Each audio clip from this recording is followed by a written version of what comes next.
Dan imam diperlukan di sini saat sholat berjamaah saja. Kalau sholat sendiri enggak. Siapa kamu siapa itu? Gitu. Tapi keadaan perempuan itu kita harus pahami.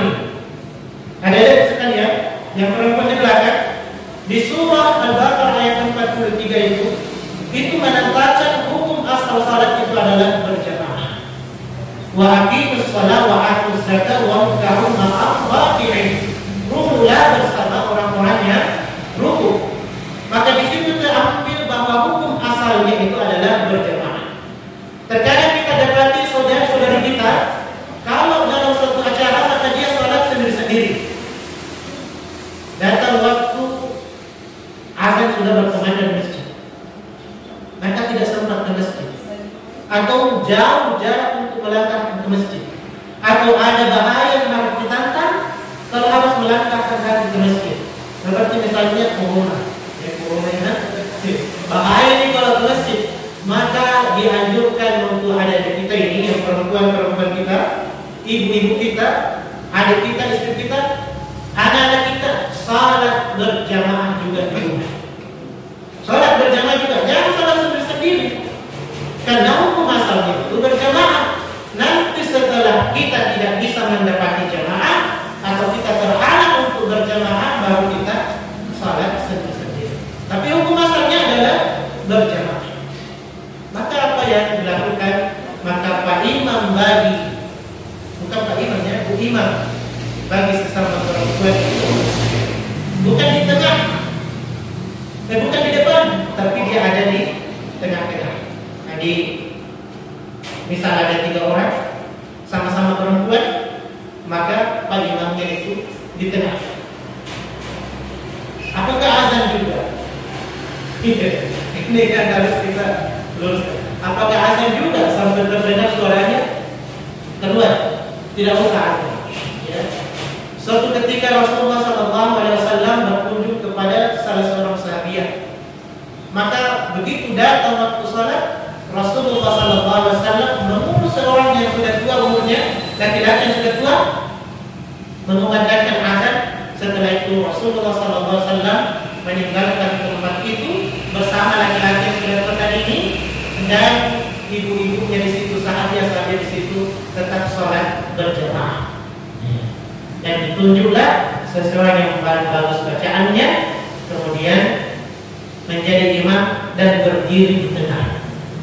Berdiri di tengah, sementara makmumnya itu di samping kiri dan kanannya. Kalau tidak cukup lagi safnya, maka bolehlah berdiri di belakang itu makmum-makmum yang lainnya.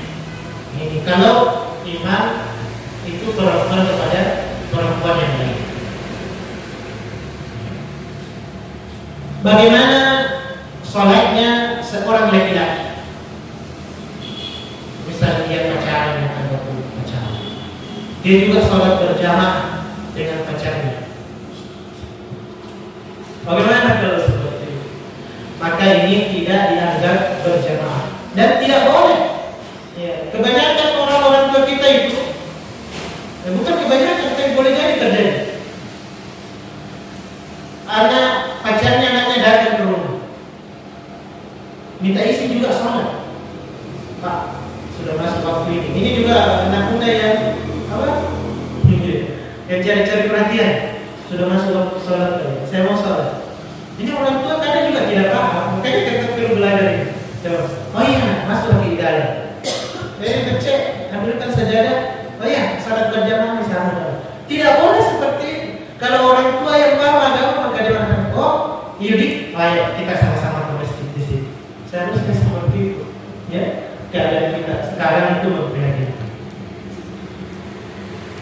Ini. Jadi jangan karena dua-duanya sholat dan solehah, akhirnya sholat di situ bersama sih. Tidak boleh. Bahkan dalam satu masjid sekalipun, tiba-tiba terjadi keadaan Pak Imam saja yang datang. Pak Imam saja datang ini. Dia azan, dia qamat, dia imam, dia makmum. Datang juga makmum satu orang, tapi perempuan. Maka tetap boleh sholat berjamaah dengan tempat yang berbeda, tapi dibuka semua pintu-pintu yang bisa menimbulkan fitnah. Jangan ditutup pintu. Meskipun Pak Imam dan satunya lagi istrinya bertahan, tidak boleh. Tidak dipercaya gitu. Kita tidak tahu apa yang dibicarakan atau apa yang ada dalam pikirannya masyarakat kita. Maka dibuka semua pintu-pintu yang bisa menimbulkan fitnah. Tetap salah. Perempuan di belakangnya, laki-laki di depan, dan tempatnya ada di sini. Tetap salah. Ya. Karena tidak mungkin juga kita suruh salat sendiri. Oh, salat itu sendiri. Ya tidak akan berjamaah maka di masa kita. Dan alhamdulillah di masjid di Palembang ini belum pernah terjadi kejadian seperti itu. Pak imamnya sendiri, makmumnya sendiri. Yang kadang terjadi masjidnya sudah mengaji, sudah salawat, tidak ada yang azan. Iya, itu yang kadang terjadi. Kenapa terjadi? Takut orang pergi azan. Nah, ini juga takut sekali orang pergi azan. Padahal kalau kita baca dalam hadis Bukhari itu, Rasulullah SAW pernah mendoakan para muadzin dan para imam. Apa doanya Rasulullah? Allahumma abshir lil a'immah waghfir lil muadzinin. Ya Allah, berikan petunjuk kepada para imam dan ampunan kepada para muadzin. Ini orang tahu azan, nanti salah-salah. Yang mana adalah kayak salah yang lupa itu. Nanti salah-salah. Jangan takut salah. Nanti diperbaiki juga. Nanti kalau salah ditegur, tidak jadi langsung dibawakan apa-apa dan sebagainya. Jangan takut untuk jadi muadzin di suatu tempat. Justru kita harus maju di situ. Maju di situ. Jadi muadzin, panggil orang-orang untuk datang salat. Karena sebanyak datang salat itu, pahala kita sebanyak itu juga. Bayangkan suara kita menggelegar sampai di bawah Muhammad. Kendaraannya misalnya sudah tinggi di sini, sampai di bawah Muhammad sana. Ada orang Muhammad datang ke masjid nomor ilmu. Iya. Maka dapat pahalanya si muadzin ini. Dan luar biasa itu doa. Ini yang berdoa ini Nabi. Doanya Nabi itu terkabul saat dia berdoa, Allahumma arsyid bil a'immah waghfir lil mu'adzinin. Berikan petunjuk kepada para imam dan ampunan kepada para muadzin. Maka seharusnya kita berdoa. Dapat disampaikan di masjid di sana tempat kami. Seandainya saya tidak jadi imam, maka saya yang menjadi muadzin. Kenapa? Saya sangat mengharapkan doa dari Rasulullah, waghfir lil mu'adzinin. Ini luar biasa. Ampunan bagi para muadzin. Dan yang berdoa itu Rasulullah, bukan Pak Imam Masjid, bukan Pak Tahir ya, tapi Rasulullah Sallallahu Alaihi Wasallam. Jadi harusnya para muadzin itu bangga. Kalau perlu menjadi lebih bagus lagi, azannya diperindah lagi. Iya. Kemudian para imam, Allahumma absyir, dengan berikan petunjuk kepada Pak Imam. Apa yang kita ketahui tentang orang-orang yang mendapat petunjuk dari Allah Subhanahu Wa Taala? Ya, tatkala Allah berfirman, "Ulaika 'alaihim shalawatun min rabbihim wa rahmah wa ulaika humul muhtadun." Ternyata orang yang mendapatkan salawat, mendapatkan rahmah dari Allah Subhanahu Wa Taala adalah orang-orang yang mendapatkan petunjuk itu. Kalau mendapatkan rahmat dari Allah, maka tentunya pahala yang besar yang bisa mengantarkan kita ke dalam surga Allah Subhanahu Wa Taala. Jangan takut dari itu, jangan takut. Lebih bagus lebih bagus bacaan daripada tidak ada salat berjamaah di situ. Iya.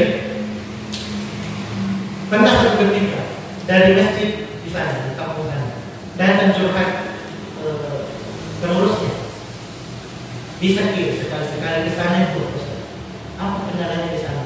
Keadaan itu kalau salat Jumat tidak ada hati, tidak ada yang biasa pergi. Jadi kita itu salat sendiri-sendiri. Iya, karena tidak ada hatinya, tidak ada payung. Jadi mereka kadang salat sendiri-sendiri. Apa yang saya sampaikan? Berusaha apa untuk jadi imam, beranikan diri. Yang jelas sudah lengkap rakaatnya dulu, sudah baca Al-Fatihah, meskipun itu di kemampuan. Kapan kita memilih atau memilih kitabullah? Tatkala memang di tempat itu ada orang yang bagus bacaannya, ada orang yang paham sunnah. Tapi kalau tidak ada pilihan yang lain, itu yang bilang tidak ada hutan pakarku jadi dan tetap dia ini dia tuh takut jadi imam karena tidak datang Pak Imamnya, akhirnya sama sendiri. Datang Pak Imam, sudah, iya sudah, kita main Pak Imam, kita main Pak Imam. Ini ya, jangan takut menjadi imam. Imam itu pekerjaan yang paling mulia. Memang bisa tinggal kita penuhi syarat-syaratnya saja. Sambil kita menjadi imam, sambil kita belajar. Ini juga bahaya biasa. Setelah diangkat jadi imam, orang itu tidak mau belajar. Pokoknya bagus nih, gitu ya. Bacaan itu sudah bagus, tidak diangkat jadi imam.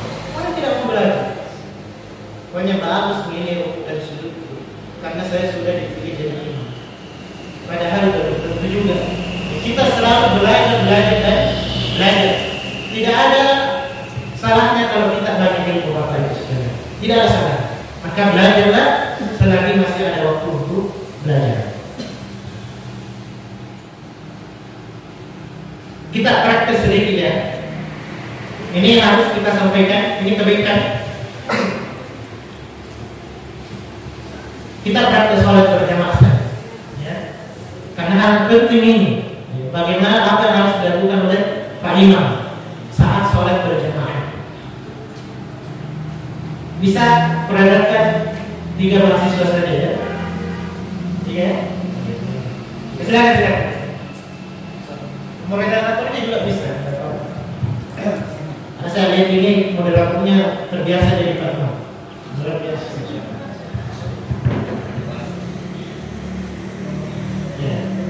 Ya, moderatornya saya jadi Pak Imam. Kita praktekin sedikit. Ada hal-hal yang kita lupakan saat kita sholat berjamaah, dan ini kita harus pahamkan. Bukan berarti bapak-bapak belum paham, mungkin ketinggalan saja. Ya, atau lagi sini saja. Anggap kita sedikit lagi supaya ketahuan. Maka yang paling pertama dilakukan oleh Pak Imam setelah azan dan iqamah, maka dia harus memeriksa sholat jamaahnya. Diperiksa baik-baik, sudah rapat atau tidak. Diperhatikan. Rapat atau tidak, lurus atau tidak. Nabi SAW dan diikuti oleh Umar radhiyallahu anhu itu meluruskan saat menggunakan pedang. Tidak mau lurus ya. Dipakai untuk meluruskan. Dan biasanya kita jamaah itu tidak mau diluruskan. Dan Pak Imam memegang kendali pada masjidnya. Tidak boleh ada jamaah tidak mau diatur. Tidak boleh ada jamaah tidak mau diatur. Karena kita ini Pak Imam diangkat untuk diikuti. Al-imam yuqtadu bih. Imam itu diangkat untuk diikuti. Dan imam itu dhamin. Imam itu jaminan bagi jemaahnya. Jadi harus diperhatikan. Beberapa riwayat mengatakan bahwa Rasulullah kadang mengatakan istau, luruskan saf. Ada juga sawu sufufakum. Ada juga aqimu sufufakum wa rasul. Karena banyaknya perkara ini, banyaknya hal yang bisa kita ucapkan, akhirnya Pak Imam juga boleh mengatakan saf diluruskan dan dirapatkan. Silakan.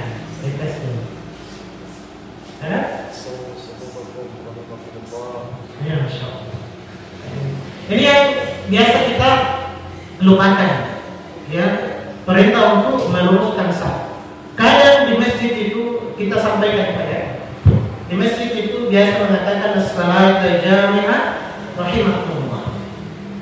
Itu sebenarnya untuk salat-salat sunnah, seperti salat sunnah gerhana matahari, salat sunnah Idul Fitri, salat sunnah Idul Adha. Maka itu yang kita ucapkan as-salat jami'ah rahimakumullah. As-salat jami'ah Idul Fitri rahimakumullah. Tapi salat sendiri memang meluruskan saf ini bukan bagian dari salat, tapi syarat kesempurnaan salat sendiri dimulai dari takbir dan berakhir dengan salam. Maka ini yang biasa dilupakan oleh Pak Imam. Perintah untuk meluruskan salam. Kenapa sangat penting ini? Pernah kita dengar ceramahnya siapa? Hakim Siraj.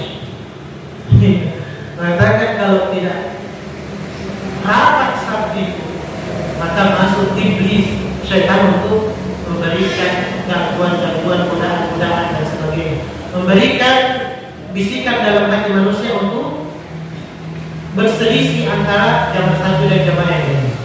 Dan kapan kita bersentuhan di situ, rapat saf kita, itu justru membuat hati kita dengan yang lainnya itu capek ya. Masya Allah. Ini sudah terbiasa, mahasiswa harus belajar. Ini yang pertama ya, kita luruskan saf jamaah kita. Tapi tidak usah pakai pedang. Tidak usah pakai pedang. Nanti jamaah juga bawa pedang lagi. Tidak usah bawa pedang. Diperintahkan kalau perlunya. Tadi Pak kasih rapat-rapat sedikit. Maka biasa itu jamaah tidak paham. Tapi anak-anak ini selalu sepuh. Tidak tahu itu jamaah. Maka ya sekali Pak kasih rapat-rapat sedikit. Disampaikan seperti ini. Ini yang pertama yang kadang dilupakan oleh ayat-ayat kita. Kemudian saat takbir, maka tidak usah kita belajar satu di bawah satu di telinga. Itu kita sudah paham semua. Yang harus juga dipahamkan kepada penimam itu, saat kita berangkat dari rumah ke masjid, sebenarnya kita sudah berniat di sini. Dan kadang jamaah itu pusing. Ya. Ini niat sholat apa ya? Ya.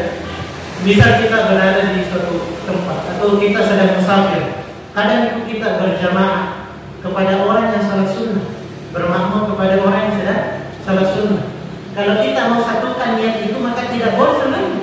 Tapi karena niat ini masing-masing dari hati, maka tetap dianggap sah. Kita mau salat duhur, tapi ini yang jadi imam kita ternyata salat sunnah, maka tetap dianggap sah. Meskipun kita niatnya untuk salat wajib, imam kita ini salat sunnah, tetap kita lanjutkan itu. Jadi justru membuat jamaah di dalam jamaah. Karena kita temui juga satu tempat, ada jamaah di sini, jamaah di sana, jamaah di sana.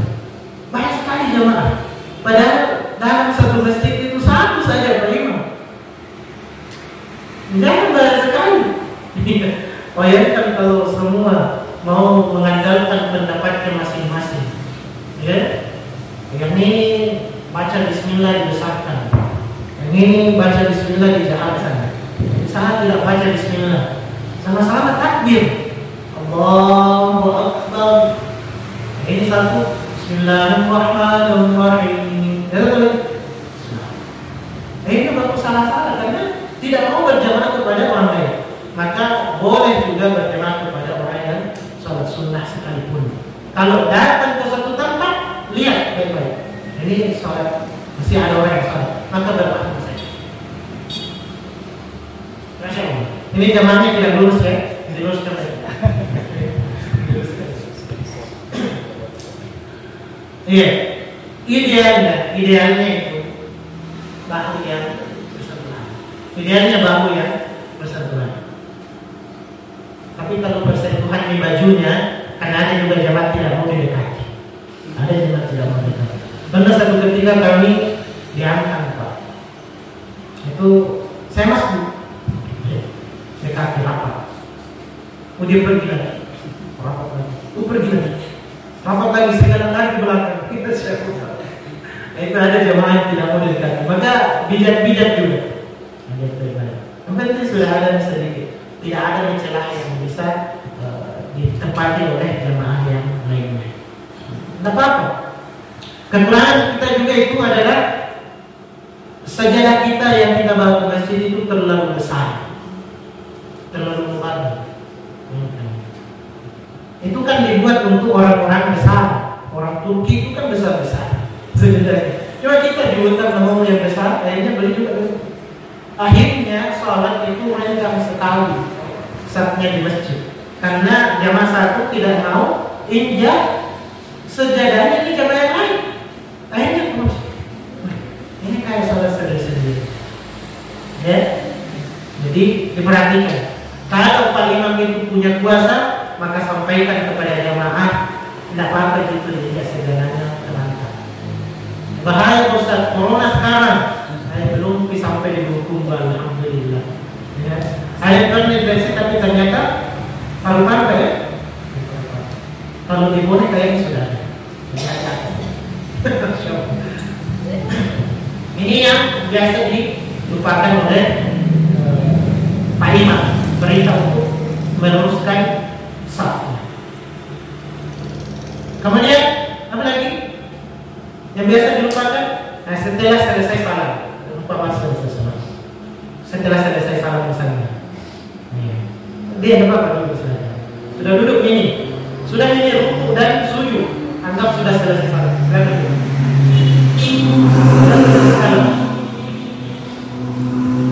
Maka Pak Imam ini jangan berpikir sendiri. Kita ambil sunnah-sunnahnya. Dia harus menghadap ke jamaah, menghadap ke jamaah. Masya Allah, menghadap ke jamaah. Tiba-tiba ada datang. Ini tadi misal ketinggalan, dia sholat dulu, tapi ketinggalan satu rakaat. Dia duduk juga begitu, maka sampaikan, tambah bisa rakaat. Disampaikan seperti itu, disampaikan. Ya. Kemudian lihat kondisi jamaah. Ini penting sekali untuk melihat kondisi jamaah. Pak Imam itu kadang tidak sadar bahwa dia pekerjaannya itu yang mulia, dia harus dicontoh, maka dia karena tidak sadar dia hanya imam dalam sholat. Dia tidak peduli pada kondisi masyarakat. Makanya melihat wajahnya, ada mungkin yang sedih, ada mungkin yang kelihatan gusar di situ, maka lihat ke sini. Dan Pak Imam pun harus belajar, jangan cepat-cepat keluar. Meskipun tidak diwajibkan, tapi jangan cepat-cepat keluar. Kadang jamaah itu ada mau dipotongkan kambingnya, tapi karena Pak Imam cepat-cepat lari, akhirnya cari imam yang lain. Ada mau dipotongkan ayamnya. Jadi jangan cepat-cepat keluar. Tunggu di situ. Apa keluhan-keluhan jamaah? Apa keluhan-keluhan jamaah? Adakah yang harus seperti ini? Atau misalnya dalam perbaikan masjid, ini juga tentang karena kepengurusan kita itu beda antara Pak Imam dan ketua masjid, ketua pengurus masjid. Biasanya beda. Kalau di masjid kami alhamdulillah sama. Dia pun ketuanya dan Pak Imamnya. Udah sama. Karena kita memang harus antisipasi. Karena biasa ini ditunjuk dan jadi pengurus ketua pengurus masjid, tapi tidak pernah ke masjid. Caranya ditunjuk jadi bendahara, tapi tidak pernah ke masjid. Caranya apa yang mau diperbaiki kalau tidak pernah ke masjid? Dan mungkin dari segi bangunan bagus, tapi dari segi kuantitas jamaah tidak ada pertambahan. Dari segi kualitas mikrofonnya tidak ada peningkatan sama sekali. Maka kita harus bijak. Ya, kalau ada pengurusan pemilihan pengurus lain di masjid-masjid kita usahakan Pak Imam itu juga ketuanya, ketua pengurusnya. Karena ada dibilang ketua bidang pembangunan, ada situ arsitek atau banyak channel-channelnya, maka masukkan di situ. Jadi mengurus bidang pembangunan. Nanti ada bagian-bagian. Ya. Jadi ini yang harus diperhatikan oleh Pak Imam. Kita buka sesi tanggal ya, banyak yang mau dikomentakan. Bisa masuk Pak? Iya. Saya mencari posisi jamaahnya kan di bawah. Enggak ya? Iya. Bagaimana kalau umumnya satu orang di bawah karena posisi berdirinya bagaimana? Iya. Misalnya makmum satu orang di belakang. Iya. Kondisi makmum satu orang, berarti bisa dieliminasi kedua itu. Iya. Makmumnya satu. Maka 2/3. Ada yang mengatakan sejajar, ada yang mundur sedikit makmum. Dan dia posisinya di kanan. Silakan. Versi pertama sejajar. Versi pertama. Bagaimana kalau kita imam? Kita makmum, artinya kita sendiri yang salat. Tiba-tiba ada datang, misalnya. Ini kan sudah paham ya. Versi kedua di belakang saja. Sama teman-teman. Bagaimana tiba-tiba kita datang ke masjid? Ada jauh-jauh itu. Ini baru masih satu ini, masih satu. Sebentar baru dua. Datang jamaah, tiba-tiba berdiri di sini. Di sini. Apa yang dilakukan oleh Pak Imam? Ya, maka digeser ke kanan. Kalau riwayatnya Anas bin Malik itu, Anas bin Malik ini anak-anak. Maka waktu dia berdiri di sebelah kirinya Rasulullah, maka Rasulullah tarik telinganya, bawa ke kanan. Karena Anas bin Malik anak-anak. Coba kalau tentara ditarik telinganya. Tarik bulan selingan itu. Ya. Ini kondisi kalau sholat satu saja jamaahnya, satu jamaah laki-laki. Kan perempuan boleh jadi di sana banyak ya. Tapi satu jamaah laki-laki, maka posisinya seperti ini. Boleh sejajar, boleh agak ke belakang sedikit. Dua-duanya benar. Jadi kalau kita jadi imam, kita yang kita amalkan itu posisi tidak sejajar, tapi yang datang jadi makmum posisinya sejajar. Nah kita ini sudah apa? Sudah baca Al-Fatihah. Misalnya kita sudah sampai di ayat Iyyaka na'budu wa iyyaka nasta'in. Maka jangan ditarik lagi. Nah itu membatalkan salat. Jadi biarkan saja sejajar. Ataupun kita posisinya sejajar, tapi yang kita amalkan sejajar. Yang datang itu jadi makmum mengamalkan yang tidak sejajar. Jangan ditarik lagi. Yang ditarik itu kalau dia di kiri dulu, ditarik ke kanan kita. Bisa kasih syarat-syarat. Ini ya. Nah kemudian datang satu jamaah. Silakan ya. Ini posisinya. Maka ini kalau safnya di belakang itu luas, masih luas ruangan, maka ini berdiri di belakang, ditepuk kirinya. Nah, mundur. Bagaimana kalau tidak mau mundur itu? Tidak mau mundur.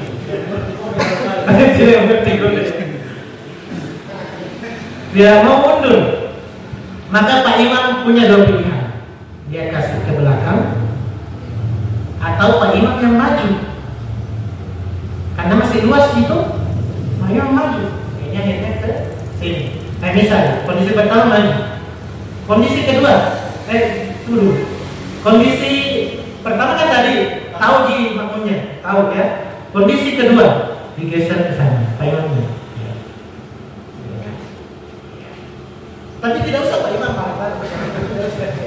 oh begini saja itu terus ya. Tidak usah. Itu gerakan yang darurat. Yang kedua, selanjutnya di sini lagi. Tidak mau mundur ini, tidak mau mundur. Dulu. Tidak mau mundur. Dan Pak Imam sadar, Pak Imamnya sadar bahwa saat di belakang juga tidak ada lagi ruang. Maka Pak Imamnya maju. Maju sedikit, itu gunakan dulu belakang. Nah ini kondisi-kondisi saat kita masuk. Bisa dipahami sampai sini Pak ya? Setelah dia masuk, maka mencukupkan rakaat, menyempurnakan rakaatnya. Bahkan dalam mazhab Syafi'i yang mengajarkan untuk membaca Al-Fatihah, mengatakan la salata illa bi qira'atil Fatihah. Tidak ada salat bagi orang yang tidak membaca Al-Fatihah. Tapi saat dia sudah mendapati ruku pertama atau dua takbir ruku dan takbir tidak, maka dia tetap mengambil yang penting sudah dapat rukunya. Padahal pendapat pertamanya itu kalau tidak baca Al-Fatihah maka tidak sempurna salatnya, sempurna rakaatnya. Kalau imam yang lain maka yang penting didapati rukunya, yang penting didapati rukunya. Karena ada dua versi. Ada yang kalau tidak sempat baca Al-Fatihah maka dia tidak anggap sempurna rakaatnya. Ada yang penting dapat rukunya. Dua-duanya benar, tidak usah berkelahi. Kalau berkelahi yang tidak sholat dengan kawan. Ini kondisi kalau kita mau atau ada masbuk yang datang ikut bersama kita.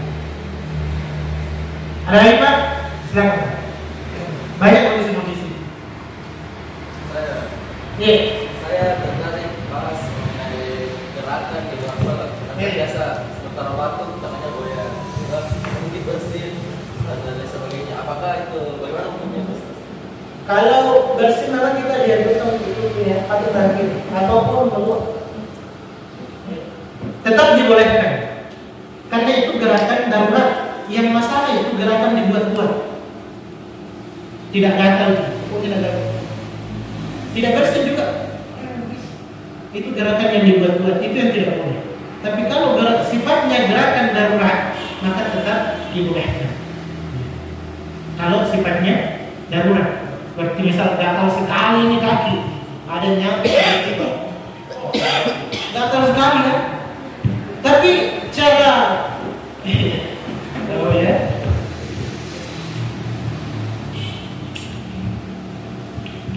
cara bergeraknya juga harus bijaksana. Jangan karena kita sementara baca Al-Fatihah ada nyamuk gigi kaki, hanya kita begini. Makmum itu akan tahu. Kenapa ini banyak dulu ya? Kan bisa juga. Oh ini ya, kayak ini. Tuh gini. Jangan tiba-tiba begini.